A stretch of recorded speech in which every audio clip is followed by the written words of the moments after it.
मैं अजीत द्विवेदी अपने YouTube channel पर आप लोग को आज वॉइस पढ़ाने वाला हूँ। वॉइस के कितने पार्ट होते हैं पहले ये बताएंगे, फिर हर एक वॉइस के कितने बनते हैं पैसिव वॉइस वो आज बताएंगे। तो चलिए हम लोग स्टार्ट करते हैं।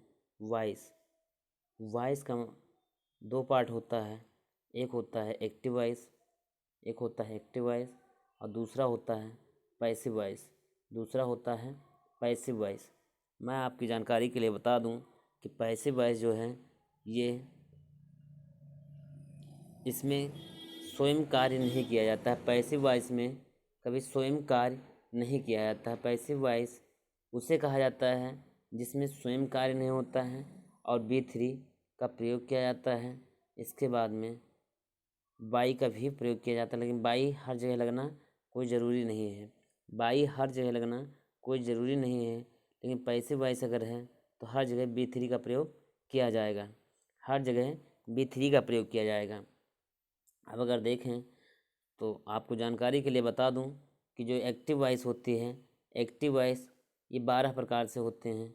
एक्टिव वॉइस 12 प्रकार से होते हैं, या आप कह सकते हैं एक्टिव वॉइस को ही टेंस कहा जाता है। एक्टिव वॉइस को ही टेंस कहा जाता है। इसमें जो 12 टेंस होते हैं वही 12 टेंस पढ़े जाते हैं। इसमें जो 12 टेंस होते हैं वही पढ़े जाते हैं।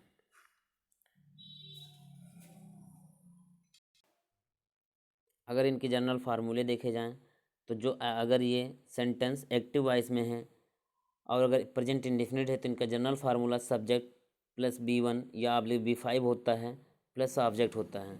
क्या होता है? Subject plus B1 B5 plus object होता है। ये जनरल फार्मूला है।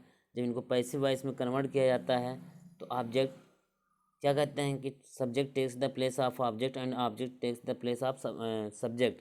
तो ऑब्जेक्ट पहले हो जाएगा, फिर जो ऑक्सिलरी वर्ब होता है वो यहाँ पर प्रयोग किया जाता है, फिर B3 का प्रयोग किया जाता है। B3 के बाद में बाई का यूज होता है और लास्ट में सब्जेक्ट का प्रयोग किया जाता है। इसके बाद में अगर पैसिव वॉइस के कुछ और अगर नियम देखे जाएं तो क्या होता है वो आप देख सकते हैं। वही जो अभी फार्मूले बताए गए हैं कि हेल्पिंग वर्ब जिन्हें ऑक्सिलरी वर्ब बोलते हैं उनको हेल्पिंग वर्ब भी कहा जाता है। ये टेंस के अनुसार परिवर्तित होते रहते हैं। यहाँ पर ये हेल्पिंग वर्ब जो है ये डिफरेंट टाइप के होते हैं। ये टेंस के अकॉर्डिंग इसको सेट किया जाता है, टेंस के अकॉर्डिंग इनको सेट किया जाता है, टेंस के अकॉर्डिंग इनको सेट किया जाता है। इसके बाद में पैसिव वॉइस का प्रयोग कहाँ कहाँ होता है आप इसको जान सकते हैं।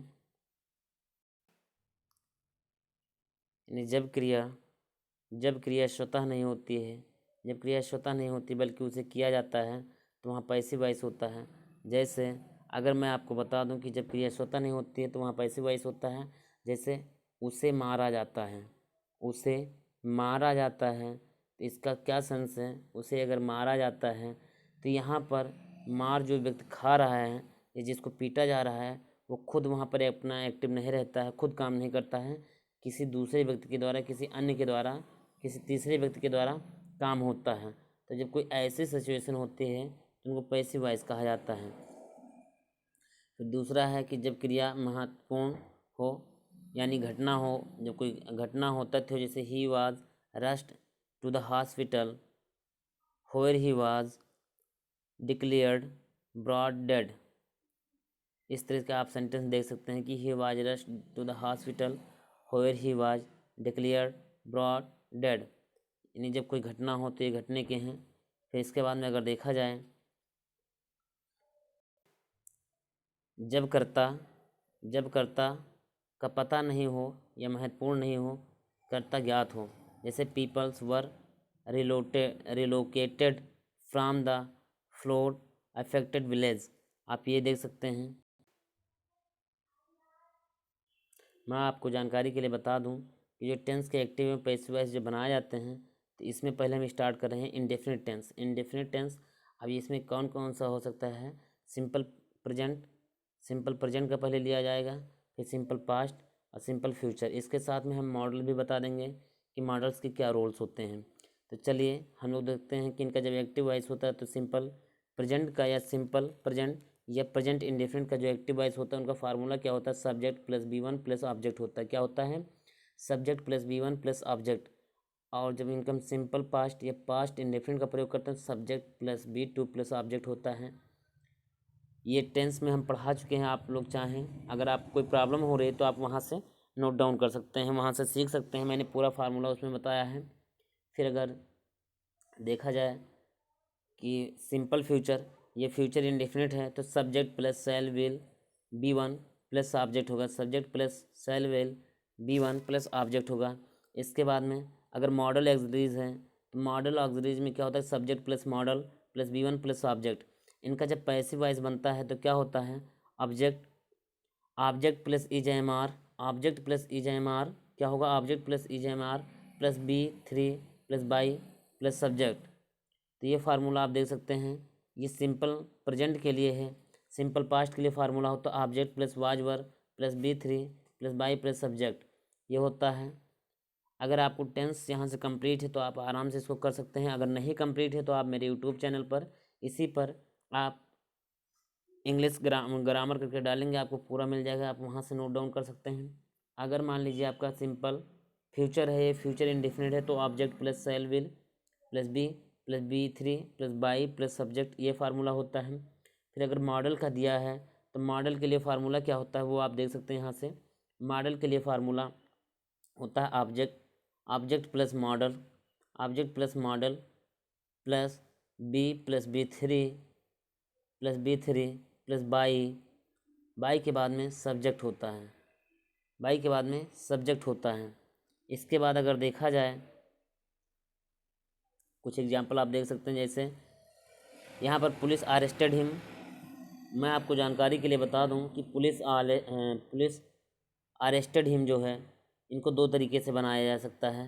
पुलिस अरेस्टेड हिम को दो तरीके से बनाया जा सकता है।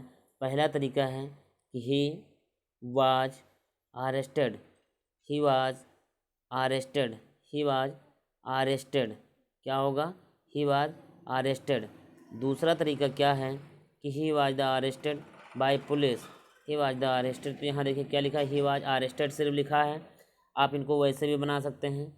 अब अगर देखा जाए people speak English all over the world, आपको पहले बताया गया है जब कोई अनिश्चित लोग हों, अनिश्चित व्यक्ति हों तो वहाँ पर हम लोग क्या करते हैं, उसका देख सकते हैं लिखा है पीपल स्पीक इंग्लिश, हर एक व्यक्ति इंग्लिश बोल सकता है ऑल ओवर द वर्ल्ड पूरे संसार में। तो English is spoken all over world, यहाँ पर पीपल नहीं रहेगा। A teacher teach English here, a teacher teach English here. इसका अगर बनाना होगा तो हम लोग कैसे करेंगे, a teacher teach English here. तो यहाँ से हम कर सकते हैं इंग्लिश इज टाट हेयर, इंग्लिश इज टाट हेयर क्या होगा, इंग्लिश इज टाट हेयर। आप इसको ऐसे कर सकते हैं। फिर नो वन डिज़ायर रिवॉर्ड्स, इनका आप देख सकते हैं रिवॉर्ड्स आर नॉट डिजायर्ड। फिर इनके कुछ आप एक्सप्लेनेशन देख सकते हैं 1 to 3 सेंटेंस के। तो क्या होगा, कुछ क्रियाएं निश्चित सब्जेक्ट के द्वारा किए जाते हैं, ऐसे वाक्यों के एक्टिव वॉइस में उसे सब्जेक्ट का प्रयोग करें तथा ये आप पूरा आप देख सकते हैं, पूरा इसको नोट डाउन कर सकते हैं। इसके बाद में अगर देखा जाए, इसके बाद में आप यहाँ से अगर देखना चाहें तो जैसे आई एम हैप्पी अगर इसको हमको पैसे में चेंज करना है तो हम लोग क्या करेंगे ये भी बताने वाले हैं। फिर ही शुड बी पोल्यूट, ये अगर है एक्टिव वॉइस में तो इसको हम कैसे चेंज करेंगे, ये सारी चीज़ें आप यहाँ पर सीख सकते हैं। लेकिन इसके पहले इसको आप अच्छे से पढ़ लेना, इस नियम को पूरे को आप पढ़ सकते हैं। इसके बाद में तभी ये सब हो पाएगा। फिर इसके बाद इन दोनों वाक्यों को पैसिव वॉइस नहीं बन सकता, ठीक है।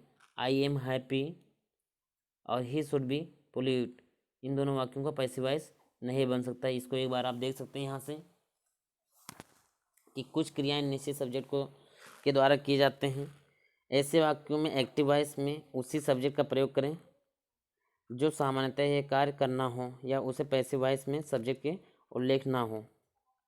1 और 3 को देख सकते हैं कि उल्लेख ना हो, जैसे पुलिस अरेस्टेड हिम, इस तरह से कर सकते हैं। इस प्रकार क्रियाएं अगर किसी इंडेफिनिट प्रोनाउन या वेग्यूज नाउन के द्वारा किए गए जाएँ तो पैसिव वॉइस में बाई प्लस सब्जेक्ट का प्रयोग ना करें। वाक्य नंबर 2 और 4 को आप देख सकते हैं जैसे मैंने बताया है यहाँ पर। इसके बाद में अगर देखा जाए लास्ट की लाइन है कि बी या उसके फॉर्म्स जो होते हैं, बी के फॉर्म्स अगर मेन वर्ब के स्थान पर हों तो वाक्य पैसिव वॉइस में नहीं हो सकता है, वाक्य पैसिव वॉइस में नहीं हो सकता। जैसे I am happy, he should be pollute, he should be pollute. कहने का मतलब है, इस लाइन को आप बहुत अच्छे से ध्यान दे सकते हैं कि अगर बी का अगर प्रयोग किया जाए, बी या उसके कोई फॉर्म जो हैं अगर मेन वर्ब के स्थान पर प्रयोग हुए हैं तो उनकी पैसिव वॉइस नहीं बनती है, पैसिव वॉइस नहीं बनती है। ये लाइन आप नोट डाउन कर सकते हैं। फिर कंटिन्यूअस टेंस का अगर देखा जाए तो प्रेजेंट कंटिन्यूअस टेंस का फार्मूला क्या होता है, फिर पास्ट कंटिन्यूअस टेंस का फार्मूला क्या होता है एक्टिव वॉइस में, और फ्यूचर कंटिन्यूअस टेंस का फार्मूला क्या होता है। इनके जितने भी पार्ट होते हैं, अफर्मेटिव, निगेटिव, इंट्रोगेटिव, इनके जो भी फार्मूले होते हैं, यानी अफर्मेटिव के बाद में निगेटिव, निगेटिव के बाद जो इनके फार्मूले इंट्रोगेटिव के होते हैं, इंट्रोगेटिव, ये सारे के सारे फार्मूले हमने पूरे टेंस में कंप्लीट करवा दिया है। आप जाके डिस्क्रिप्शन बॉक्स से लिंक ले सकते हैं, वहाँ से भी देख सकते हैं, नहीं तो आप प्ले लिस्ट में ढूंढ कर देख सकते हैं। पूरा मैंने कंटिन्यूस पढ़ाया है। तो इनके जो फार्मूले होते हैं अगर कंटिन्यूस है, यानी कंटिन्यूस का फार्मूला होता है सब्जेक्ट प्लस हेल्पिंग वर्ब, फिर इसके बाद में plus ING form, ING form of the verb, ING form of the verb, ING form of the verb, verb के बाद में फिर क्या होगा, प्लस ऑब्जेक्ट। ये एक्टिव वॉइस होता है। जब इनका पैसिव वॉइस बनाया जाता है तो पैसिव वॉइस में इनका क्या होता है वो देख सकते हैं। और सब्जेक्ट होगा, सब्जेक्ट के बाद में is, am, are plus be, is, am, are plus be, plus verb की थर्ड फॉर्म प्लस बाई, और प्लस ऑब्जेक्ट। क्या होगा, ऑब्जेक्ट। इसी तरह से अगर पास्ट कंटिन्यूस लिया जाए तो वो भी सब्जेक्ट प्लस वाज वर्ब होगा। आप इसको आराम से देख सकते हैं, ये फार्मूले को नोट डाउन कर सकते हैं। इसके बाद में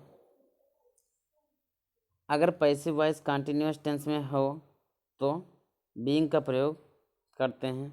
ये चीज़ आप देख सकते हैं।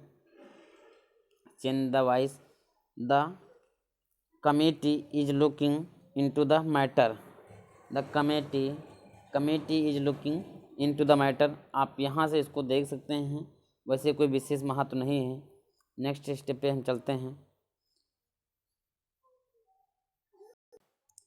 अब अगर परफेक्ट टेंस देखा जाए, तो परफेक्ट में जैसे प्रेजेंट परफेक्ट, फिर पास्ट परफेक्ट और फ्यूचर परफेक्ट या मॉडल परफेक्ट है। तो इनका क्या होता है, सब्जेक्ट प्लस, प्रेजेंट परफेक्ट में क्या होता है, subject plus have plus B3 plus object होता है। पास्ट परफेक्ट में होता है subject plus had plus B3 plus object होता है। फ्यूचर परफेक्ट में subject plus will shell plus have plus B3 plus object होता है। अगर मॉडल होगा तो मॉडल को साथ में रखा जाता है। जैसे अब अगर इसके बाद में यहाँ पर कुछ देखना चाहें तो इनको जब चेंज करोगे तो क्या हो जाएगा, object plus have plus been plus B3 plus by plus subject होगा। फिर अगर पास्ट में है तो object plus had been plus B3 plus by plus subject plus object plus shall will plus have been plus B3 plus by plus subject होगा। ऐसे object plus modal plus have been plus B3 plus by subject होगा। Change the voice, अगर आप यहाँ से कुछ देखना चाहें तो आप यहाँ से समझ सकते हैं। जैसे हु हैज़ सीन हिम, ये एक्टिव है, इनका पैसिव बनेगा बाई होम। मैं आपको बता दूं जो ये हु से स्टार्ट हो रहे हैं इनका मैं लास्ट में डिस्कस करूँगा, क्योंकि ये जो है आपके WH फैमिली में नहीं आते हैं, WH फैमिली में नहीं आते हैं, इनको हम लोग बाद में डिस्कस करेंगे। फिर जैसे the news has surprised us, active voice है तो we have been surprised at the news, we have been surprised at the news. ये पैसिव हो। देखो the news has surprised us, the news has surprised us, the news has surprised us. यहाँ से इसका अगर passive किया जाएगा तो we have been surprised at the news, he will have understood your. ये आप देख सकते हैं एग्जाम्पल यहाँ से। और जैसे इनके WH फैमिली के जो होते हैं, WH family yes no question passive अगर देखा जाए येस नो टाइप के जो पहले होंगे, तो अगर एक्टिव वॉइस है तो पहले हेल्पिंग वर्ब से स्टार्ट किया जाता है, और उनका जब पैसिव वॉइस बनाते हैं तब भी उसी के अकॉर्डिंग हेल्पिंग वर्ब यूज किया जाता है। तो अगर इसको देखा जाए, अब इसमें यस नो टाइप के क्वेश्चन के पहले इंट्रोगेटिव अगर है, अगर इनका इंट्रोगेटिव वर्ड को जोड़ कर देखते हैं तो सबसे पहले इंट्रोगेटिव जैसे यहाँ लगा होता है, जब इनका पैसिव भी बनाते हैं तो उसी तरह से इंट्रोगेटिव वर्ड को सबसे पहले लगा दिया जाता है। मैं आपको बता दूँ, यस नो टाइप का जो होता है, यस नो टाइप का जो होता है तो वो पहले हेल्पिंग वर्ब होता है, हेल्पिंग वर्ब प्लस सब्जेक्ट होता है। सब्जेक्ट के बाद में अगर ये निगेटिव भी है तो हम नॉट का प्रयोग कर देते हैं। फिर इसके बाद में जो भी दिया है इन्हीं मेन वर्ब की फॉर्म यूज करते हैं, एम वी यूज करते हैं, फिर ऑब्जेक्ट होता है। इनका जब पैसिव बनाया जाता है तो इसी तरह से होता है। जब हम इनका पैसिव चेंज कर रहे होते हैं उस टाइम हम लोग क्या करते हैं कि जब पैसिव वॉइस बता रहे होते हैं, पैसिव वॉइस बताते वक्त हम लोग एक चीज़ ये ध्यान रखेंगे कि जब इनकी पैसिव वॉइस बनती है तो डब्ल्यू एच फैमिली को सबसे पहले रखा जाता है, और एक ऑक्सिलरी वर्ब यानी हेल्पिंग वर्ब जो होते हैं according to tense and situation the passive voice के अकॉर्डिंग हम यहाँ पर रख लेते हैं, उसको हम यहाँ पर रख लेते हैं। फिर इसके बाद में सब्जेक्ट रखा जाता है, सॉरी ऑब्जेक्ट जो होगा वो आपका ऑब्जेक्ट रखा जाता है। ऑब्जेक्ट के बाद में फिर हम लोग अगर इसमें ज़रूरत है तो नॉट का प्रयोग किया जाता है, जहाँ पर बीइंग या बीन लगने वाला है उसको फिर लगा देते हैं अगर है तो। मैं एक में ही सारे फार्मूले बता दे रहा हूँ। फिर B3 का प्रयोग किया जाता है, B3 के बाद में प्लस बाई का प्रयोग किया जाता है, और इसके बाद में लास्ट में ऑब्जेक्ट का प्रयोग किया जाता है। फिर लास्ट में ऑब्जेक्ट का प्रयोग किया जाता है। रूल्स क्या होते हैं, why, how, whom, where, what आज के साथ लागू होते हैं, किंतु हु या होम आज से शुरू होने वाले क्वेश्चन को पैसिव को देखें। जैसे हु रोड द रामायणा, ये आपके लिए इम्पॉर्टेंट है, एक बार आप माइंड आउट कर सकते हैं, माइंड में सेव कर सकते हैं इसको, या नोट डाउन कर सकते हैं कापी में। हु रोड द रामायणा अगर जब इनका पैसिव वॉइस बनाया जाता है, इनका जब पैसिव वॉइस बनाया जाता है तो होगा by whom was the Ramayana written. आप ऐसे भी कर सकते हैं, by whom was the Ramayana written, इस तरह से होता है। या तो दूसरा तरीका है वो क्या होगा, whom was the Ramayana written by, आप ऐसे भी कर सकते हैं। फिर अगर इम्परेटिव सेंटेंस का बात किया जाए तो इम्परेटिव सेंटेंस मैं आपको जानकारी के लिए बता दूं, जो इम्परेटिव सेंटेंस होते हैं इनको 3 पार्टों में बांटा जाता है। पहला पार्ट इनका होता है विदाउट ऑब्जेक्ट, विदाउट ऑब्जेक्ट, और विदाउट ऑब्जेक्ट दूसरा होता है विद ऑब्जेक्ट, विद ऑब्जेक्ट, और तीसरा होता है मॉडल सजेशंस या मोरल सजेशन आप कह सकते हैं, मोरल सजेशंस, मोरल सजेशंस। अब मैं इसको आपको बता दूं कि अगर विद ऑब्जेक्ट जब लिया जाता है, जब विद ऑब्जेक्ट लिया जाता है, अगर मान लीजिए कोई एग्जांपल है open the door, open the door, अगर जब ओपन द डोर है इनका जब हम लोग पहले तरीका बताने का वो फार्मूला होता है let plus object plus be होता है plus B3, let plus object plus B+B3 होता है। दूसरा तरीका है और यू आर ऑर्डर्ड या रिक्वेस्ट करके करते हैं। जैसे अगर मान लीजिए मैं फ्रेंडली हूँ, किसी अपने फ्रेंड सर्किल में हूँ, या अपने किसी समकक्ष वाले के साथ हूँ, तब मैं वहाँ पर फार्मूला यूज करता हूँ लेट। लेट के बाद में ऑब्जेक्ट का प्रयोग किया जाता है, ऑब्जेक्ट के बाद में बी का प्रयोग करते हैं, बी के बाद में B3 का प्रयोग किया जाता है। इसके बाद में अगर देखा जाए, अगर जब हम अपने से बड़ों के साथ बात करते हैं या किसी बड़ों को बताया जाता है या अपने से छोटों के साथ किया जाता है तो उनके लिए वहाँ पर हम प्रयोग करते हैं ऑर्डर्ड और रिक्वेस्ट का। ऑर्डर्ड, अब अगर कोई हमसे छोटा है, अगर कोई मुझसे छोटा होगा तो वहाँ पर हम लोग क्या करते हैं, जब कोई मुझसे छोटा होगा तो अगर मैं उसको आदेश दे रहा हूँ तो वहाँ पर ऑर्डर्ड होगा। आप कर सकते हैं you are ordered, you are ordered, you are ordered to, you are ordered to open, open the door, open the door, you are ordered to open the door, you are ordered to open the door। अगर मान लीजिए कि आपसे कोई बड़ा है तब आप वहाँ पर ऑर्डर नहीं बल्कि रिक्वेस्ट करेंगे, और रिक्वेस्ट करेंगे तभी आपका सेंटेंस हो जाएगा you are requested, you are requested. आप कर सकते हैं you are requested, you are requested, you are requested to open the door, open the door, open the door, you are requested to open the door। आप ऐसे कर सकते हैं दूसरा तरीका है जब विदाउट ऑब्जेक्ट होता है, यानी जहाँ पर ऑब्जेक्ट नहीं होता है, जैसे गो अवे, मैं आपसे कह दूँ गो अवे यानी चले जाओ, या फिर हम कह दें गो फास्ट, जल्दी जाओ। तो यहाँ पर क्या होगा, अगर मान लीजिए मैं गो फास्ट कहूँ, गो फास्ट या गो अवे, जब इस तरह से करूँगा तो आप कहोगे यू आर ऑर्डर्ड। यहाँ भी देखना है कि अगर तुमसे कोई बड़ा है तब आप रिक्वेस्ट करोगे, या आप कहोगे you are requested to go away. या जब आपसे कोई छोटा है या कोई आपके ग्रुप का है तो फॉरवर्डन कहा जाता है। जब आपसे कोई छोटा है तो रिक्वेस्ट किया जाता है कि सॉरी, जब आप किसी से छोटे हैं तब आपको रिक्वेस्ट करना पड़ता है, यू आर रिक्वेस्टेड करेंगे आप क्या करेंगे, वहाँ पर आप कहेंगे you are requested, you are requested, you are requested to, you are requested to go away, you are requested to go away, आप ऐसे कर सकते हैं। या अगर मान लीजिए ऑर्डर देना है तो आप कह सकते हैं you are order to go away, आप कह सकते हैं you are order to go away. मान लीजिए मॉडल है, कोई मॉडल सजेशंस हैं तो आप कहेंगे कि यू शुड, मान लीजिए हेल्प द पुअर, यहाँ पर एग्जांपल है हेल्प द पुअर। अगर हेल्प द पुअर है तो हेल्प द पुअर का जब आप पैसिव वॉइस बनाओगे तो हो जाएगा the poor, the poor, the poor should be help, the poor should be, the poor should be help, the poor should be helped, the poor should be help, ये passive voice हो जाएगा। अब इनका formula आप चाहें तो यहाँ से तीनों की स्क्रीनशॉट ले सकते हैं। मान लीजिए कोई विदाउट ऑब्जेक्ट है, जब विदाउट ऑब्जेक्ट है तो उनका फार्मूला क्या होगा, आप देख सकते हैं जब विदाउट ऑब्जेक्ट है तो उनका फार्मूला क्या होगा, वो फार्मूला हो जाएगा let plus object, object plus B1 plus B plus B3, ये इनका फार्मूला होता है। Let plus object plus B plus B3, फिर यू आर ऑर्डर्ड हो जाएगा, या यू आर रिक्वेस्टेड, या you are forbidden, you are forbidden to, आप समय B1 होगा प्लस ऑब्जेक्ट होगा। अगर विदाउट ऑब्जेक्ट है तब भी होगा यू आर ऑर्डर्ड या रिक्वेस्टेड या फॉरवर्डन लगेगा, +2 होगा प्लस B1 होगा और ऑब्जेक्ट होगा। अगर मोरल सजेशंस हैं तो object plus should plus B plus B3 होगा।